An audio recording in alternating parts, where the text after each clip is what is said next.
Hello, this is Cho of the Shiny Colors Discord. Welcome to another fast version of the Shiny Review. We have 3 banners to go over, including 4 cards. The first banner being the Nichika alongside Natsuha support. Then we have the My Songs collection featuring Meguru and Asahi. Now keep in mind that Nichika and Natsuha are the standard limiteds, so once they're gone, they're going to be gone for a while unless you're a paying player. My Songs collection seemingly will come around a little more often, just like Twilight's collection, with the only real caveat that, for some reason, despite the feedback from Twilight's collection where players said, hey, we want the off-rates cards to be a little higher up on the priority, they decided to drop it for this first set of My Songs collection, because you can technically get Asahi on Meguru's banner and vice versa, but the odds are the same as any other SSR, which is a decision. We'll see if they decide to make any sort of move towards that later on or not. We'll see. Either way, let's go ahead and get things going first with Nichika. Nichika's animation I actually think was pretty okay. It's relatively tame at first, and then the nice little spin that we get here is honestly pretty nice. Though I do wonder if it is actually a 3D model that's then just drawn over. Which is not a bad thing, per se. But again, it's really showcasing that Shiny in the last year has really been emphasizing its use of 3D in its animations, which I think is nice. The story, from what I've heard, is also pretty good because it's not the standard Gremlin Nichika story. So that's also a positive for those that maybe have not always been the most positive towards Nichika. Maybe this is a turn for you as somebody that may be interested in Nichika going forward. Now, as for what she does, this Nichika is a pure vocal unit. A lot of what she does is meant to buff Mikoto. In fact, both of her appeals will buff Mikoto by 1.0 for either 2 turns or 4 turns, depending on which appeal that you use. She also has several passives that have some reasonable applications. She has 3 4-star passives. The Vocal 100% is for Nichika, the Vocal 80% with 10% memory gauge is Nocchill, and the Vocal Dance Visual 85% is for Illumine. You need to have 1 or 2 members in order to activate these passives, so ideally you run 1 Nichika, 1 Illumine, 1 Nocchill to have all 3 of them available, and they all have a 15% chance to activate twice.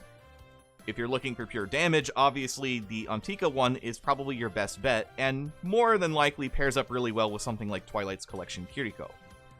The Nocchill passive honestly will be pretty good and has a lot of great opportunities to work with cards like, say, Toru 2, especially after the update. So, this is a pretty decent setup.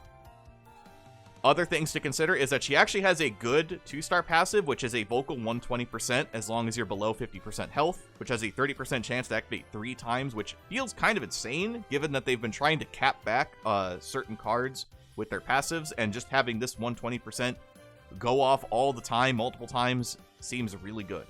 The Vocal 50% just requires Nichika on your team, which means it's just a guaranteed passive, 30% 3 times, very solid. Not the strongest nowadays, but it's a good passive if 50% feels like a good baseline for you. The nice part about her is that she also has a Vocal 2 memory appeal into a Vocal 2 link appeal, which means that the damage isn't the worst when you consider it's just a 2-member link appeal. Overall, I would say that Nichika is a pretty good card and is going to be really insane once we get a strong vocal Mikoto to complement her, which it could be the next Mikoto, it could be the Mikoto after. I have no idea what their plans are for Mikoto's limb rotation, other than that she's had a lot of limbs and not that many perms by comparison.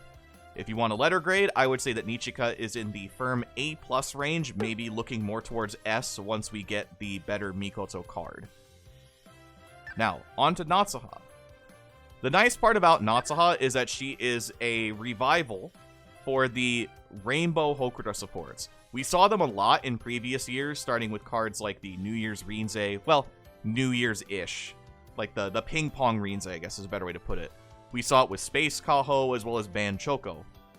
Natsuha here is a lot better at what she wants to accomplish with that. Her appeals are okay. They're a Vocal Dance and Visual 3.5 appeal that raises your attention by 50% for 4 turns, and raises the judge's interest by 50% for 2 turns. It's not bad, it could be a little bit better, The biggest problem here actually plays in with her passive. So she has a couple solid passives, they're all rainbow based, and her 2-star passive specifically is a vocal dance visual 100% up if you have 3 or more attention up passives with a 20% chance to activate twice. This is a little difficult. The biggest problem with Hokura nowadays is that they don't have a lot of attention that lasts for a while. The way you could realistically be using this are cards like the first appeal from Twilight's Collection Kaho, alongside something like Vidro Natsuha if you're going that particular route. The other attributes have a harder time, especially say vocal, because they don't have access to a lot of attention up through their appeals. Since a lot of their game plan revolves around interest raising, which doesn't have attention attached to it, it means that getting this passive is a lot harder. Now, I would say that reasonably this card is probably the best for a visual team, with Dance maybe in second place, Vocal probably the worst for now. So this card feels like a pretty good investment if you are looking at Step specifically, maybe not so good if you're just uncertain as to which Hokura team you want to specifically build. Now, of course, the other thing to keep in mind, since she's a support, are her masteries. She has 3 different stay masteries for Vocal, Dance, and Visual, which, as we know, is a 5% increase for every level. So if you get this card to level 80, that increases it to a 25% chance per Vocal, Dance, and Visual rooms, which is great. She also has, thankfully, Room Mastery, which is the level 7 skill. So she has a 7% chance when maxed out to level up a room that she's currently in. She also has Unit Mastery SP plus 8, as well as Unit Mastery Stamina level 3. This is a very solid lineup of skills, and honestly, she fits well as an all-rounder card that probably will serve a handful of teams particularly well. Again, the gold passive being really hard to use is going to be a big deterrent for a lot of people, but otherwise, she is a good support card that's going to fill in a lot of spaces that maybe you haven't been able to find a particular card that really works well for you. If you have a Hokura core, this Natsuha can slot in there pretty easily. I'll give her an A, maybe teetering towards S, but I think A is a pretty safe place to put her. She's going to have, again, a little bit of trouble with the gold passive, but otherwise, pretty good for you. Now, MSC. Starting, of course, with Meguru. Oh, maybe I should not listen to that. Let's avoid that, just in case Shiny wants to get on my case about that. Again, some 3D use there, I think. That hand definitely did not seem like it was completely drawn. There was probably some reference in there with the way that it moved, but it's hard to say. Yeah, something about that just seems a little off for 2D animation, so I don't know. I mean, it's not bad. Like, I'm not going to knock them for using 3D animation. It's cool they're integrating it, and it looks pretty alright. Anyway, Meguru. Meguru is a pure vocal unit. She has some rainbow components to her, mostly on her passives and some of her buffs.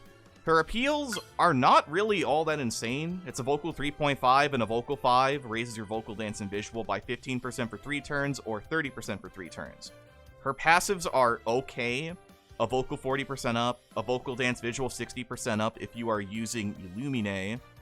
And then her 4-star passive requires you to have a vocal, dance, and visual up, which means that if you use her appeal, it's just a really easy activation. They're both 20% chance twice, which is fine.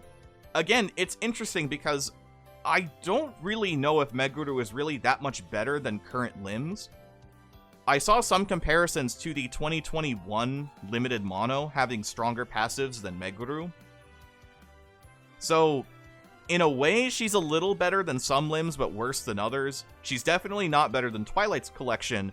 So, for now, I feel like Meguru is kind of in that weird spot, which is a little fitting, considering that Meguru has always had trouble with having her limiteds feel relevant. But otherwise, she seems pretty okay. She has a ton of vocal stat uncaps, however, which is going to help towards stat growth for sure. Her memory appeal is kind of rough. A vocal dance visual 50% up for 3 turns that links into a vocal 3 and dance visual 1. It's fine. It could be better, honestly speaking. It will probably service you well enough if you haven't really picked up any particular Illumine centers. But if you have more dedicated centers that you see on the regular ladder, you're probably not going to be throwing this Meguru into that position anytime soon. I'll tentatively give Meguru an A, maybe leaning towards A-.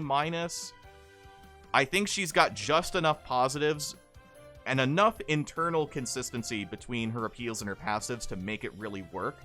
So I'm not gonna, like, you know, throw her out and say, no, she's terrible. She's fine. Definitely playable. For sure. Lastly, we have Asahi. So, the whole thing with Asahi is that she is a pure dance unit. She, thankfully, has the mechanic that Straylight introduced earlier, which is the Dance Fortify mechanic. So that means that when she uses her appeal, she will increase the effectiveness of the dance buffs following the turns using her appeals. Or rather, let me reword that. If you use, say, an appeal that buffs your dance stat by 30%, then use her appeal, it will turn that 30% into 60%. And the 50% you gain from her first appeal stays 50%. But if you use her 4-star appeal after that, it'll turn the 50% into a 100%. If that all makes sense. We've talked about it before. Otherwise, I think Asahi actually looks pretty good. Her passive values are fine. A dance 110% up as long as you have 3 or more dance up buffs, and a dance 75% if you have at least 1 dance up. These are conditions that Straylight, in general, fulfill very easily. Her memory appeal is actually not bad either. A dance 2.0 that fortifies your dance buffs into another dance 2.0 that fortifies dance buffs, meaning you just stack up a ton of dance buffs and then just keep doubling them and just having insanely high dance values on top of that. Asahi seems like she is actually a very competent center for Dance Straylight, and if you don't feel like using a card like Fuyuko 2, MSC Asahi honestly works out really well. I don't really have too much else to say about her. She's very competent in how she's built by comparison to Meguru, and I think actually does have a place in potential meta builds. We'll just have to see how it all pans out. For the grade, A+ easily, S- maybe. I think that she is pretty strong, and honestly, I might even be downplaying her just a little bit by saying maybe S-.